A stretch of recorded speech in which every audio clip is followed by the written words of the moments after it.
সেতুর ঠিক পাশেই ৩০০ মিটার উজানে নতুন রেল সেতু হয়েছে, ডাবল ট্র্যাক ডুয়াল গেজের। তো যার কারণে যমুনা সেতুতে আর রেল চলাচল করছে না। তো বাংলাদেশ রেলওয়ে তাদের রেল ট্র্যাক তুলে নিচ্ছে। পাশাপাশি আমাদেরও সেতুর যে সড়ক লেন দুই দিকে প্রশস্ত করার একটা পরিকল্পনা রয়েছে। এ বিষয়ে আমাদের একটা টেকনিক্যাল স্টাডি হবে। এই স্টাডির পরে হয়তোবা আমরা প্রশস্তকরণের কাজ শুরু করব। আসলে বর্তমান সময়ে সেতু দিয়ে যে গাড়ি যায় প্রতিদিন গড়ে এখন 23 থেকে 24,000 গাড়ি যাচ্ছে। আমাদের সেতুর উভয় দিকের লেনের প্রশস্ততা 6.3 মিটার।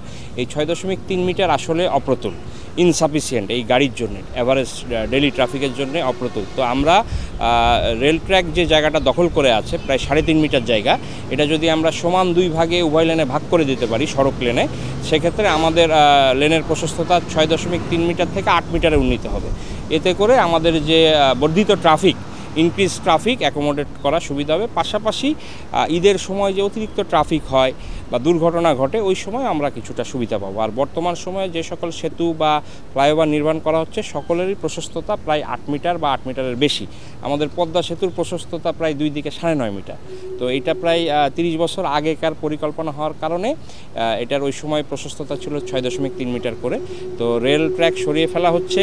আর আমরা একটা টেকনিক্যাল স্টাডি করব, সেতু কর্তৃপক্ষ থেকে একটা টেকনিক্যাল স্টাডি শেষ করে আমাদের কনসালট্যান্টের নির্দেশনা বা ডিজাইন অনুযায়ী আমরা প্রশস্তকরণের কাজের একটা পরিকল্পনা রেখেছি।